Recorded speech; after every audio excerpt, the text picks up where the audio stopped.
dando início à nossa aula de literatura, vamos falar um pouquinho sobre a Semana de Arte Moderna que aconteceu em 1922, que é um evento artístico que foi, na época, muito criticado, mas vamos tentar entender um pouquinho o que aconteceu e também entender todo o contexto histórico daquela época. Então, só para a gente estabelecer aqui uma linha do tempo, o Brasil comemorou, enfim, em 1922, os seus 100 anos de independência de Portugal. Então, a independência do Brasil havia acontecido em 1822. Em 1922, houve essa Semana de Arte Moderna como uma das formas também de celebrar os 100 anos de independência do nosso país. E pensando em fazendo um paralelo com a atualidade agora, pensando que estamos no ano de 2021, ano que vem, 2022, comemora-se o 200 anos, né, da nossa independência. Então, por que não pensar o ano que vem? Poderíamos criar uma Semana de Arte Moderna também, a Semana de Arte Moderna da atualidade de 2022, e quem seriam os integrantes desse grande evento? Quem são os nossos artistas hoje, brasileiros, que representam não só a literatura, mas a música, a pintura, essas inúmeras formas de expressar a arte? Quem poderíamos colocar nessa nossa lista de convidados para então esse evento que estaríamos criando em 2022?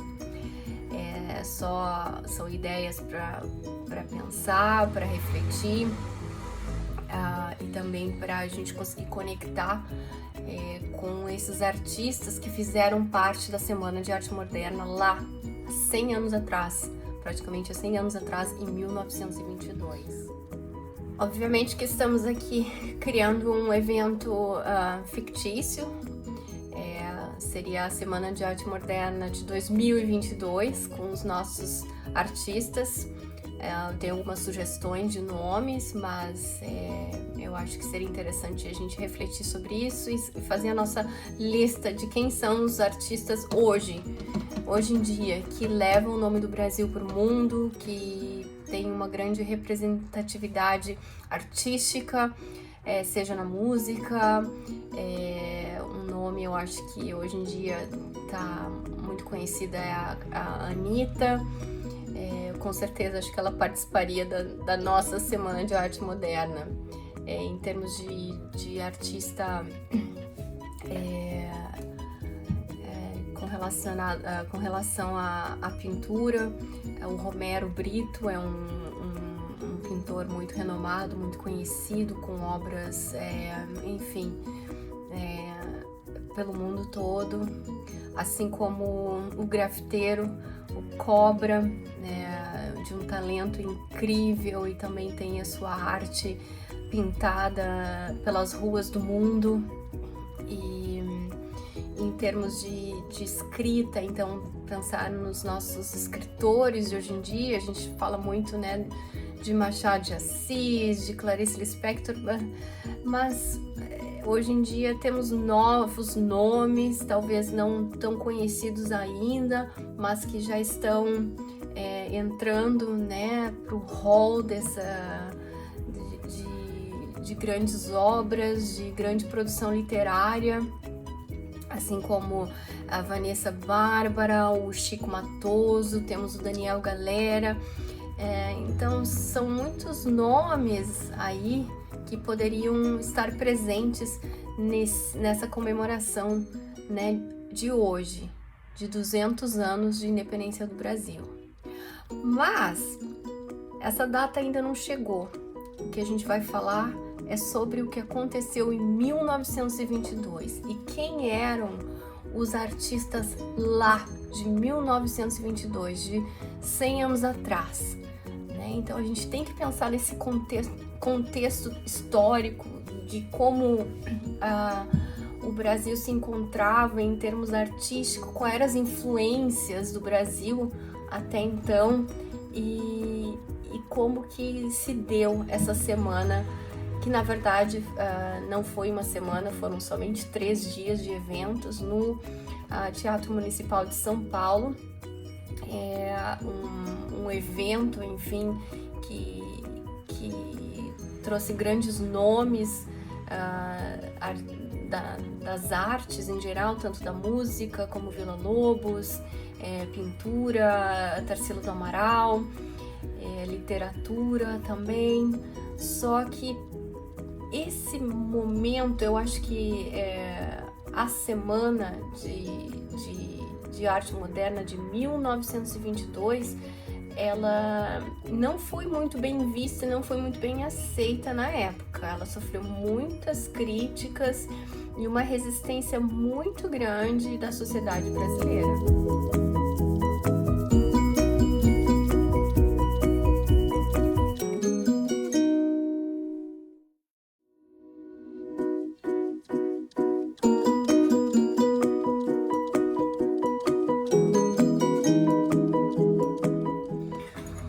Um dos grandes nomes que tem que ser mencionado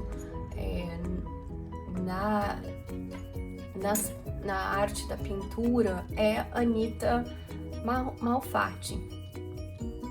Anita Malfatti foi uma grande pintora, desenhista, foi professora e é considerada a pioneira da arte moderna no Brasil. Muitas das suas obras estão expostas, no mundo, mas lá atrás, em 1922, ela sofreu muita por o seu trabalho não era visto como arte, muita crítica, por conta desse olhar inovador que ela tinha da época.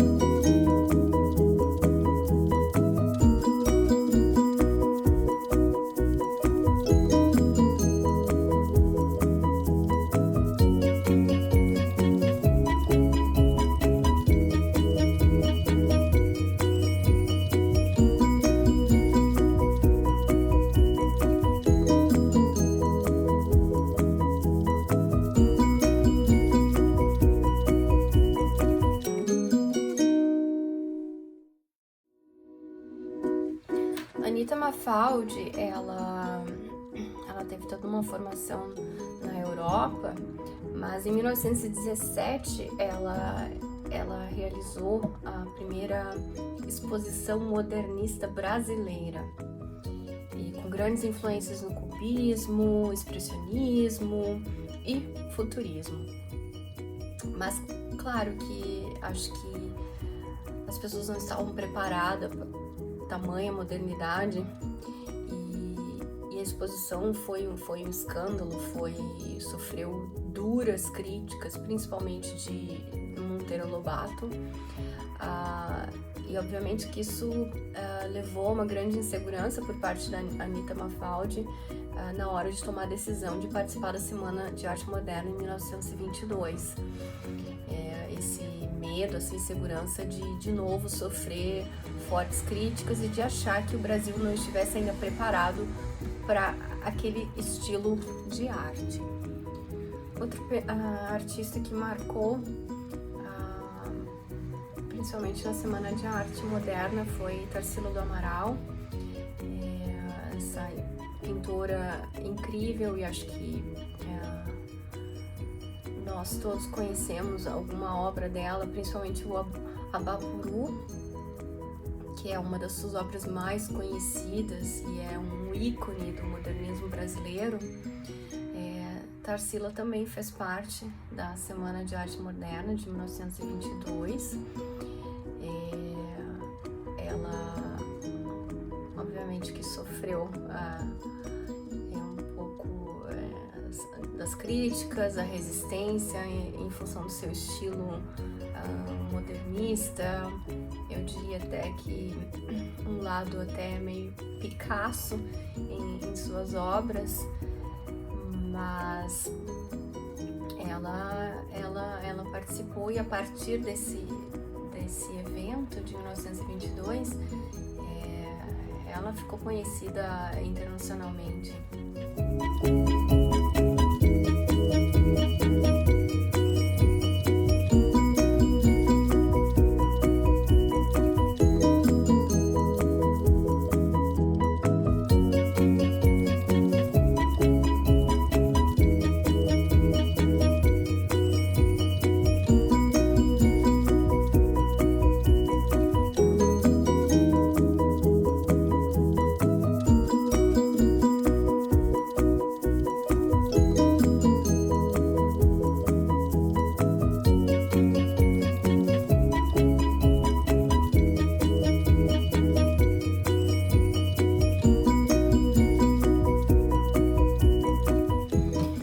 Agora, eu sei que eu tinha falado de um nome da atualidade, que é a Anitta. Enfim, eu tenho certeza que vocês têm o artista musical da preferência de vocês, que vocês gostam de escutar, um som mais moderno. Mas lá atrás, em 1922, vamos dizer que um dos grandes nomes da música clássica brasileira com certeza é Villa-Lobos, conhecido como um grande compositor, um maestro, um violonista extremamente talentoso. Ele foi descrito como uma grande figura criativa e talvez a mais significativa do século XX na música clássica brasileira. Então, olha que nome de peso, né, para estar presente na Semana da Arte Moderna, também conhecida como a Semana de 22. Obviamente que a gente não pode fazer um comparativo em estilos de música, né, do Villa-Lobos e da Anitta. São estilos completamente diferentes, mas mesmo se hoje a gente, né, coloca no YouTube Villa-Lobos e assiste um pedacinho assim para ter uma ideia do que é a música dele e do seu talento, aquilo reflete também um momento histórico ao Brasil lá de 100 anos atrás, né? E é um público também diferenciado, vamos dizer, mais elitizado. E mesmo assim, Villa-Lobos foi criticado, mesmo assim ele não foi aceito por estar saindo, desviando um pouquinho daquela linha mais clássica, de uma coisa mais europeia, porque apesar de ele ter uma formação também na Europa e de ter uma influência muito grande de Bach e outros grandes músicos, né, não digo só da época, mas também de épocas anteriores a ele, ainda assim o seu talento, ele conseguiu colocar um pouco vamos dizer, da brasileiridade, né, esse tempero brasileiro, um toque brasileiro na sua música. E esse toque, essa pitada brasileira na época não foi aceito, era quase como que não era permitido sair daquela linha mais conservadora, mais clássica, do que era mais conhecido na época. Então, apesar de hoje em dia, talvez, ao escutar Villa-Lobos, tem um certo estranhamento, mas a gente tem que sempre pensar no contexto histórico e como o que era a música da época.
trechinho assim muito pequeno de uma das composições de Villa-Lobos, é uma das mais conhecidas, que se chama As Baquianas Brasileiras. E eu entendo que talvez ao ouvi-lo, né, ouvir uma obra de Villa-Lobos na atualidade, nos dias de hoje, nos parece um pouco fora do tempo, como poder dizer, não é algo que estamos acostumados a ouvir hoje em dia, principalmente porque eu fiz esse paralelo, né, com artistas da música popular, né, de 2021, mas a gente tem que entender a importância de Villa-Lobos para a música brasileira, porque ele foi um compositor muito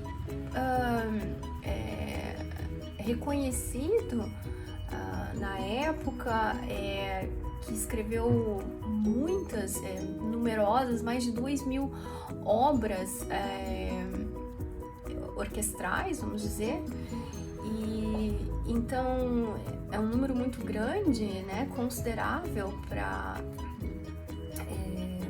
se pensar em termos de música.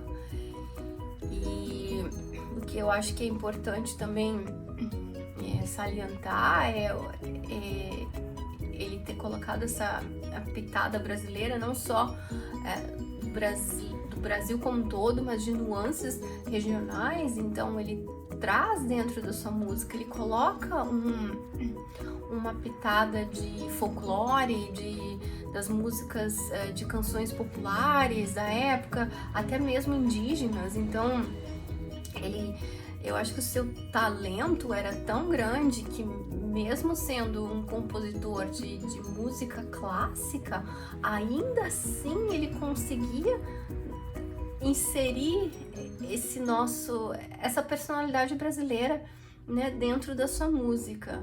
E por isso, por ser tão arrojado, tão inovador para a época, ele foi criticado na Semana de Arte Moderna, até porque, enfim, tem vários fatos interessantes assim dessa semana, e principalmente de Villa-Lobos, porque ele foi ao palco. Eu queria que vocês imaginassem o que é o Teatro Municipal de São Paulo há 100 anos atrás, em termos de pompa e das pessoas que frequentavam esses ambientes, vamos dizer, que tinham acesso à arte, né? E Villa-Lobos, ele fez, enfim, a sua performance no teatro de chinelos. Então, uma afronta assim ao formalismo que exigia, né, estar no Teatro Municipal. Assim, uma curiosidade sobre Villa-Lobos: ele tinha uma questão de gota, então os pés dele estavam muito inchados na ocasião da semana de 22, então ele não teve outro jeito senão ir ao palco usando chinelos. Então isso foi algo assim que praticamente inaceitável, uma pessoa se apresentar de chinelos, né, para um público tão assim da alta sociedade, vamos dizer, de São Paulo.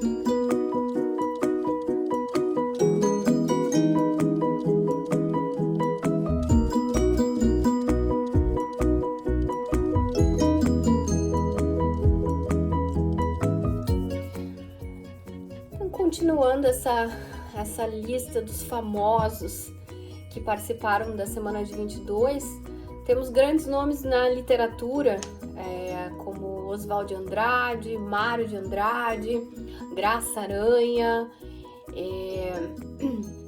Afonso Schmidt.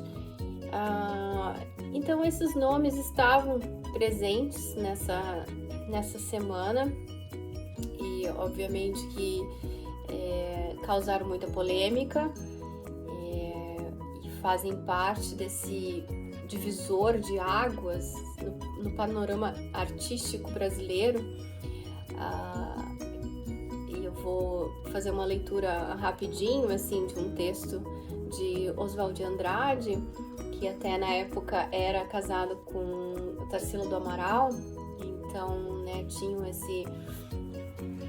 essa veia artística assim muito forte, né?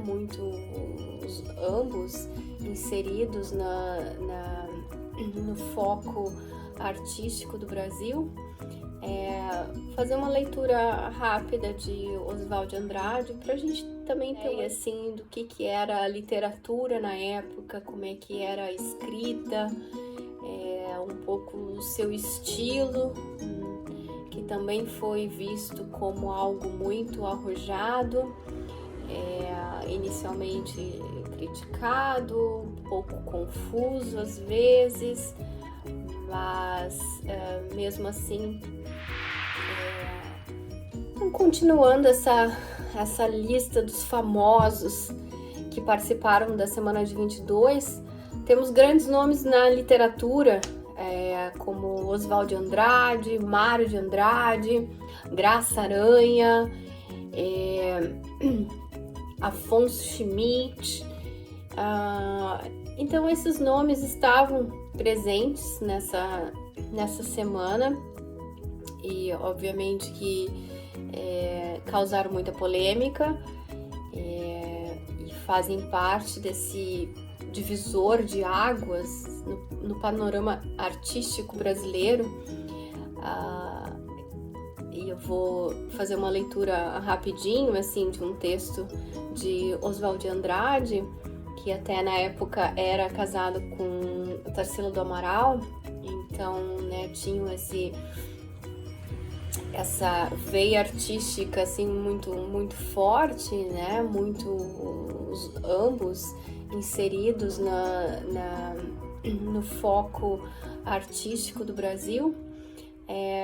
Fazer uma leitura rápida de Oswald de Andrade para a gente também ter uma ideia assim do que era a literatura na época, como é que era a escrita, um pouco o seu estilo, que também foi visto como algo muito arrojado, inicialmente criticado, um pouco confuso às vezes, mas mesmo assim ele faz parte, né, dessa semana e corta.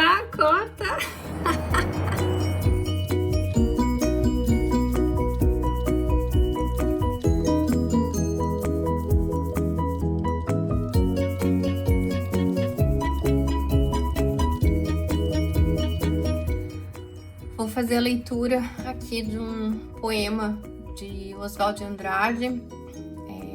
O nome do poema se chama 3 de Maio e diz o seguinte: aprendi com meu filho de 10 anos que a poesia é a descoberta das coisas que eu nunca vi. Olha que interessante.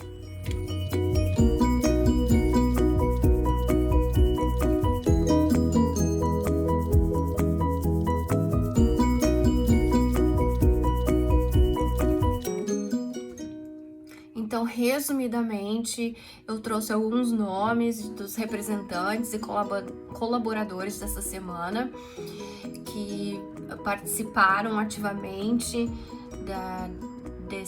desse evento inovador e de grande importância do modernismo brasileiro. E quando que aconteceu a Semana de Arte Moderna? De 13 a 18 de fevereiro de 1922, lá no Teatro Municipal de São Paulo.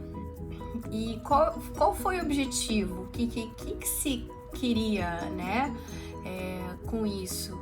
Como eu já havia mencionado previamente nesta aula, era um ano que marcava os 100 anos de independência do Brasil. Eu acho que foi escolhido estrategicamente este ano como algo assim simbólico para abordar as artes brasileiras, com o nosso toque brasileiro e não só algo com esse olhar europeu, principalmente em 1922.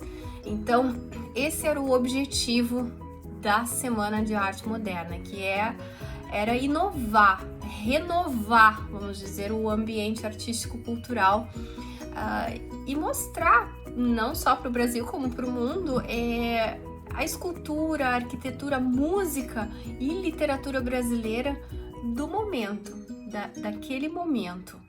Por isso que essa semana ela é tão comentada, ela é tão revisitada e estudada, porque eu acho que representa um grito de independência artístico da época, porque desde então vamos dizer que muitas coisas mudaram nesse contexto das artes aqui no Brasil.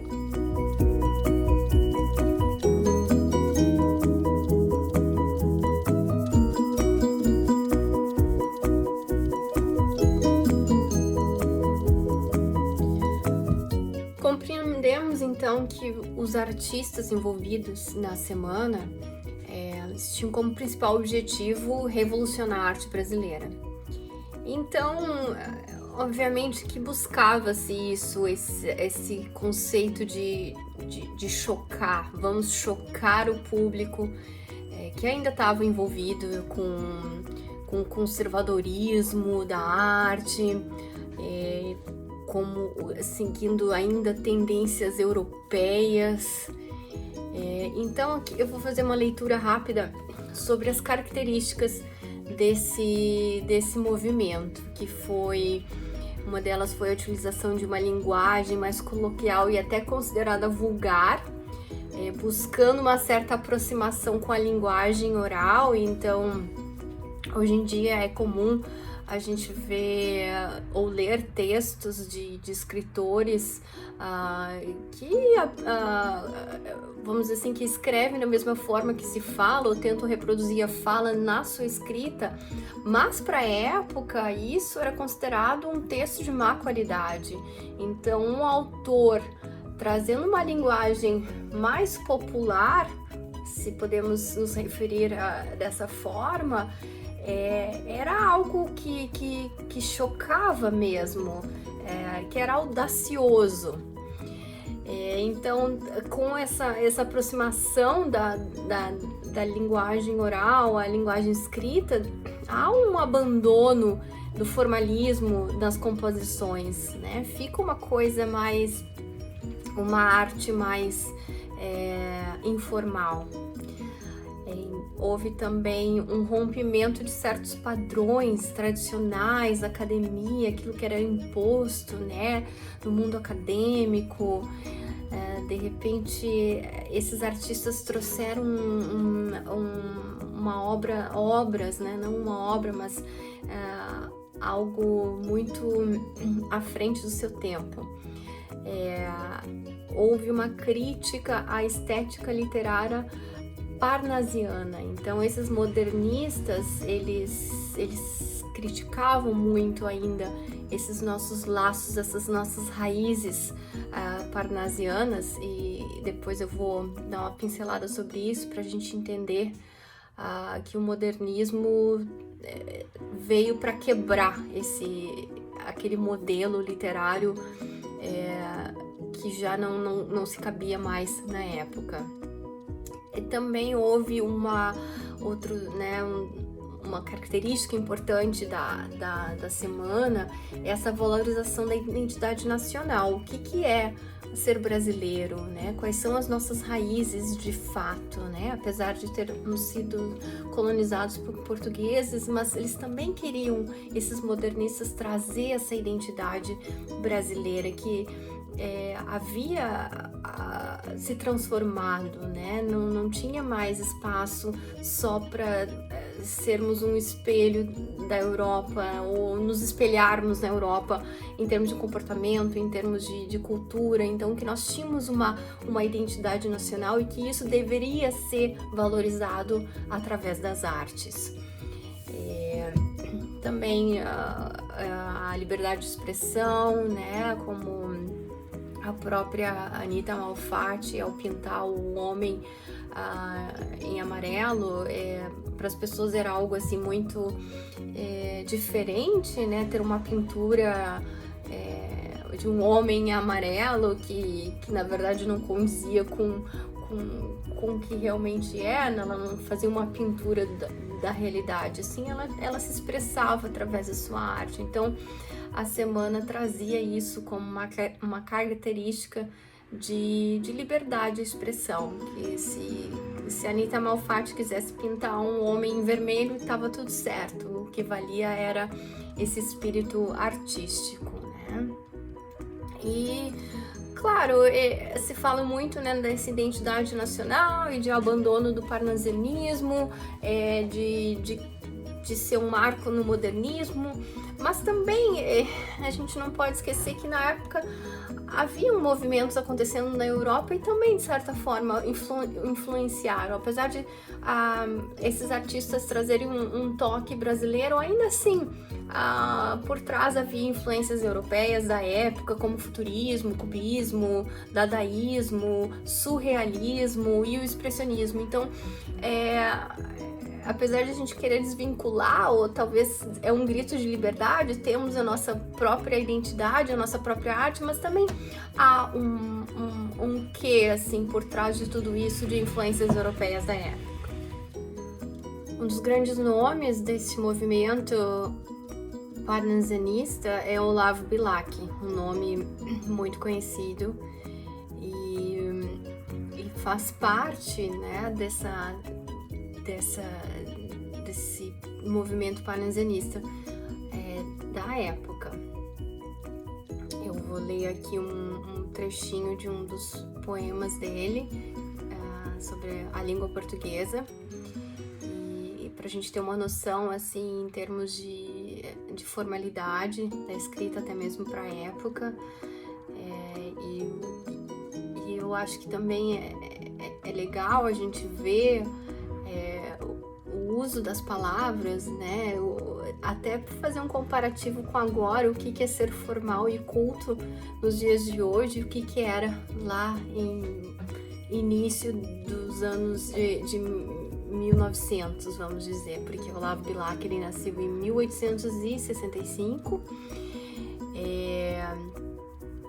em 1865 exatamente, e morreu em 1918. Então, para a gente também ter essa linha do tempo para entender o contexto histórico de todos esses movimentos. Então, o poema sobre a língua portuguesa de Olavo Bilac se lê assim: Última flor do Lácio, inculta e bela, és, há um tempo, esplendor e sepultura. Ouro nativo que na ganga impura a bruta mina entre os cascalhos vela. Amo-te assim, desconhecida e obscura, tubo de alto clangor, lira singela, que tens o tron e o silvo da procela e o arroio da saudade e da ternura. Amo o teu viço agreste e o teu aroma, de virgens selvas e de oceano largo. Amo-te, ó rude e doloroso idioma, em que da voz materna ouvi, meu filho, e em que Camões chorou no exílio amargo, o gênio sem ventura e o amor sem brilho. Então é exatamente isso que eu falei, a questão da rima perfeita, né?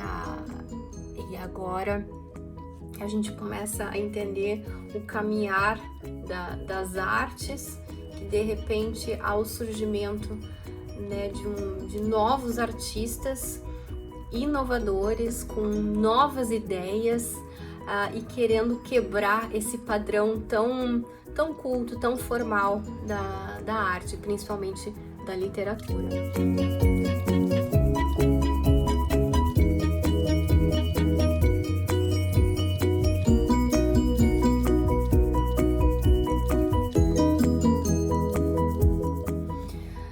Tendo uma visão mais histórica agora, do momento que aconteceu a Semana de Arte Moderna, Ela, como eu disse, aconteceu em 3 dias, que foram dia 13, 15 e 17 de fevereiro de 1922. E no primeiro dia, vamos dizer, o evento ele foi inaugurado pela palestra do escritor Graça Aranha, e seguido de apresentações musicais e exposições artísticas. E o evento estava cheio nessa primeira noite, vamos dizer assim, e foi até uma noite relativamente tranquila, assim, não teve muitos tumultos, vamos dizer assim. Mas no segundo dia, que seria dia 15 de fevereiro, houve uma apresentação musical e uma palestra do escritor e artista plástico Menotti Delpicchia, e a leitura do poema Os Sapos, de Manuel Bandeira. E esse poema em específico, ele foi visto assim como uma crítica muito grande à poesia parnasiana. Como eu já falei anteriormente, é uma poesia muito severa, muito rígida, né, em termos dos seus padrões, da linguagem rebuscada e até de difícil compreensão. Então, de repente, ler o poema Os Sapos representava uma afronta, né, ao que era considerado arte na época. E realmente resultou numa grande indignação do público presente nesse segundo dia, com muitas vaias, enfim, relinchos e latidos, e poderia-se dizer que foi um desastre, né, nesse segundo dia. E o último dia, que foi no dia 17 de fevereiro, a última apresentação, já, enfim, acho que todo o rebuliço da imprensa da época, tanto os que apoiavam, né, o movimento, achando aquilo libertador, inovador, enfim, vamos dizer assim, marcando uma evolução ou um divisor de águas nas expressões artísticas. Também tinha a mídia que defendia, né, as artes anteriores, então criticando a Semana de Arte Moderna. Então, isso que gerou um rebuliço, né, nas mídias da época, e uma grande divisão de pensamentos, assim, estamos a favor ou contra dessa revolução artística. Então, no terceiro dia, o teatro estava mais vazio, né, as pessoas já estavam, vamos dizer, com o pé atrás, e foi quando houve a apresentação do Villa Lobos, e com uma mistura de instrumentos e com, né, esse toque brasileiro, né, na sua música. Então, eu já tinha falado antes que Villa Lobos ele tinha uma questão de saúde, então ele teve que se apresentar de chinelos, e aquilo então foi considerado algo assim muito afrontoso, muito, né, como indo de encontro com o que se sabia sobre arte, ainda mais de música clássica. De repente, né, um grande compositor, maestro, enfim, através dos seus chinelos criticando, né, a arte musical da época. Então a gente pode ter essa ideia de o quão, vamos dizer assim, a repercussão que foi essa semana, esses 3 dias de arte, né? E como depois dessa semana, apesar de, nossa, ter sido tão criticado na época, mesmo assim, vamos dizer que esses artistas, eles foram corajosos, se mantiveram firmes, né, em suas convicções artísticas, e então, vamos dizer, marcaram o modernismo no Brasil. Outro nome extremamente relevante e um participante muito importante da Semana de Arte Moderna foi Mário de Andrade, que foi um escritor modernista, crítico literário, foi musicólogo, folclorista e um grande ativista da cultura brasileira. Defendia com unhas e dentes a nossa identidade brasileira. O seu estilo da época, o estilo literário de Mário de Andrade, então não vamos confundir com Oswald de Andrade, esse é o Mário, era muito inovador. Ele foi um marco da primeira fase, né, do modernismo do Brasil, principalmente por esse seu olhar de valorização da cultura brasileira. E também participou ativamente na organização da Semana de Arte Moderna.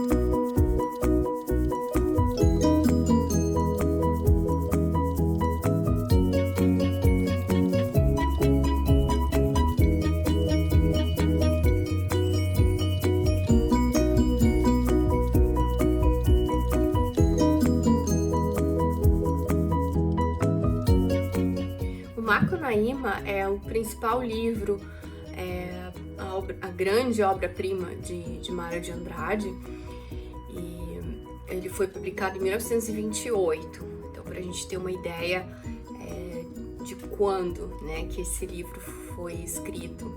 E ele basicamente relata, vamos dizer, é uma narrativa sobre a história de Macunaíma, que é um herói sem caráter.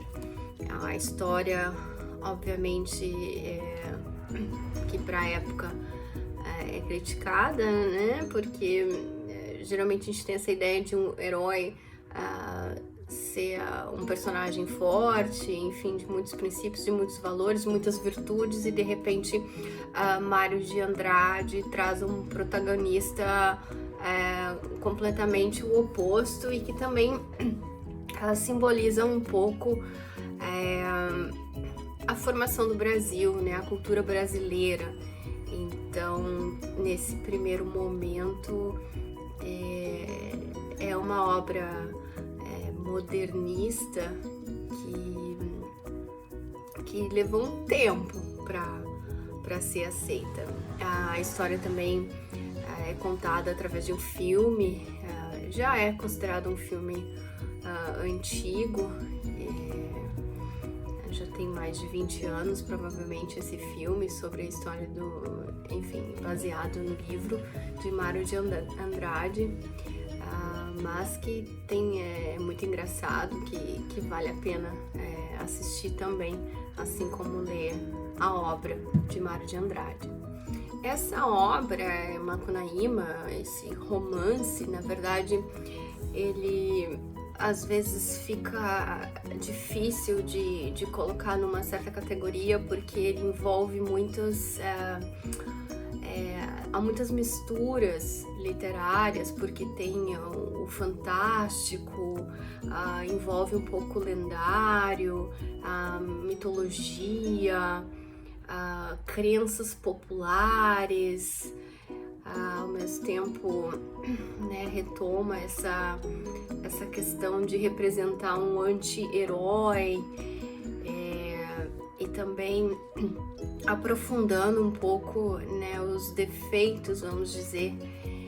Acho que essa era a intenção do Mário de Andrade, de montar um paralelo com os defeitos que ele via, vamos dizer assim, no homem brasileiro. Em 1928, o Brasil vivia o final da chamada República Velha.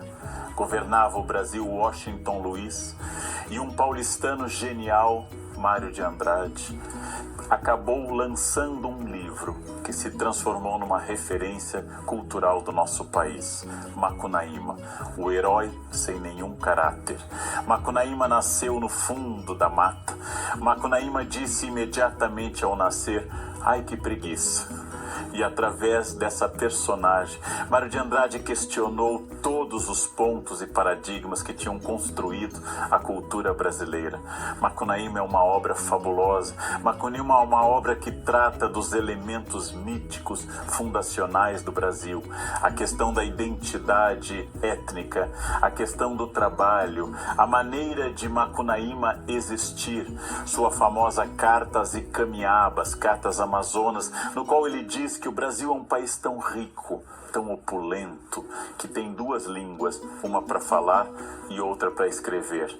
A genialidade de Mário de Andrade acabou contaminando toda a nossa literatura e, junto com outros modernos, Oswald de Andrade, Tarsila do Amaral, Anita Malfatti, eles produziram uma nova concepção de Brasil, produziram uma nova maneira de pensar a nossa terra. E passados tantos anos em que foi lançado Macunaíma, ele continua sendo um romance indispensável, construtor da nossa identidade. Se você quer conhecer o Brasil, é importante, é fundamental que você enfrente a obra Macunaíma e entre no mundo de Mário de Andrade. O próximo vídeo, também retirado do YouTube, é uma reportagem que comemorou os 90 anos da Semana de Arte Moderna. Então, olha que interessante, vários aspectos que nós mencionamos aqui, principalmente ao espanto que gerou na época, e nos remete a uma reflexão agora sobre, né, hipoteticamente aqui na nossa aula, falando sobre a criação ou a organização de um evento, né, dessa mesma ordem, vamos dizer, em 2022, pensando nos artistas e nas manifestações artísticas que, enfim, que estariam presentes nesse evento, e se isso nos chocaria na atualidade, e se é um rumo de mudança, estamos preparados para essa nova forma de se expressar a cultura, estamos preparados para as novas escritas, vamos dizer, as novas músicas, como é que poderia ser esse nosso evento. Então, a reportagem a seguir dá um pouquinho mais de detalhes sobre 1922, algumas obras que eu já mencionei na nossa aula de hoje, alguns nomes também são retomados, com outros, enfim, detalhes. Enfim, uma reportagem bem interessante e que resume muito bem o que foi a Semana de Arte Moderna de 1922.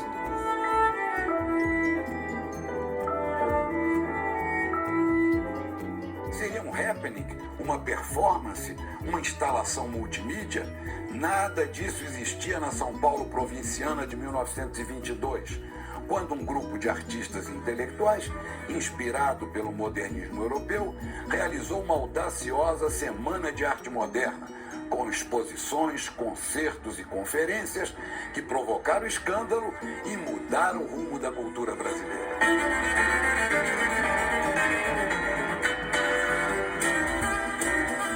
Acabar com o academicismo e abrir as portas da arte moderna para o Brasil atrasado e colonizado era o objetivo dos organizadores da semana. O escritor Oswald de Andrade, o poeta Manuel Bandeira, os escritores Graça Aranha, Paulo Prado, Mário de Andrade e, o baixinho de gravata borboleta é meu avô, o crítico literário Cândido Mota Filho.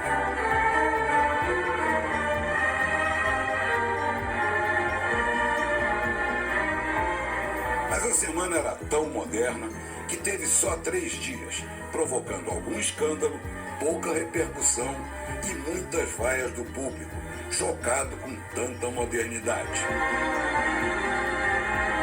Nem Villa-Lobos escapou das vaias, talvez porque regeu de casaca e chinelo. O público pensou que era modernismo, mas o maestro disse que era só um calo rebelde.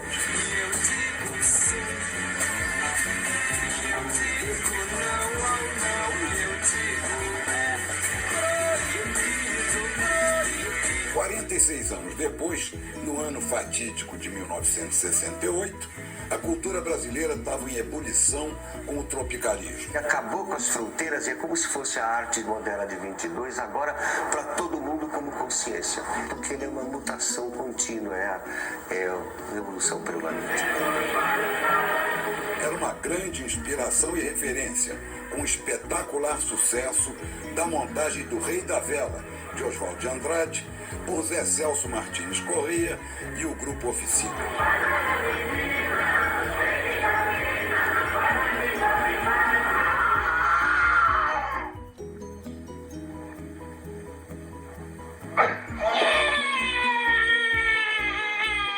Em seguida, Joaquim Pedro de Andrade levou para o cinema o Macunaíma, de Mário de Andrade.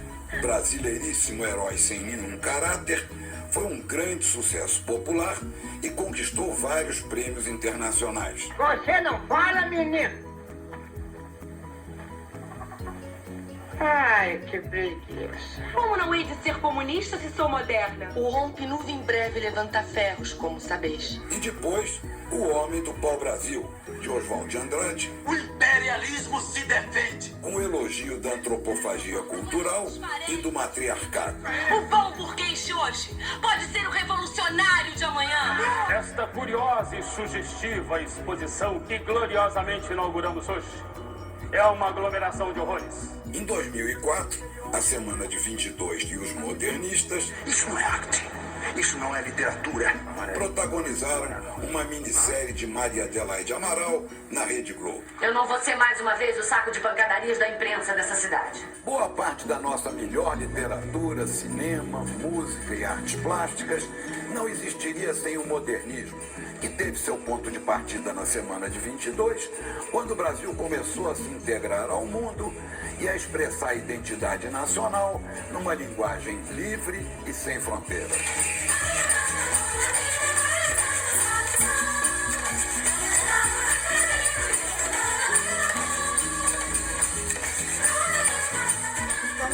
Finalizando por aqui a nossa aula de hoje. Eu espero que vocês tenham aprendido um pouquinho sobre a Semana de Arte Moderna. Puderam ter uma visão geral do que foi esse evento no Brasil. E eu termino a nossa aula com o poema de Manuel Bandeira, o qual não compareceu ao evento, mas o poema dele foi declamado por Ronald de Carvalho, em meio às vaias e, enfim, a todo o tumulto da plateia que condenou e criticou ferozmente o poema, enfim, que ele criticava e até mesmo ridicularizava os parnasianos. Então vamos lá, Os Sapos, por Manuel Bandeira.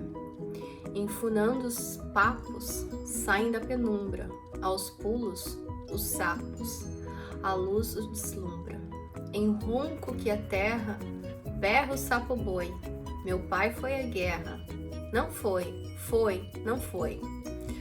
O sapo tanoeiro, parnasiano aguado, diz, meu cancioneiro é bem martelado.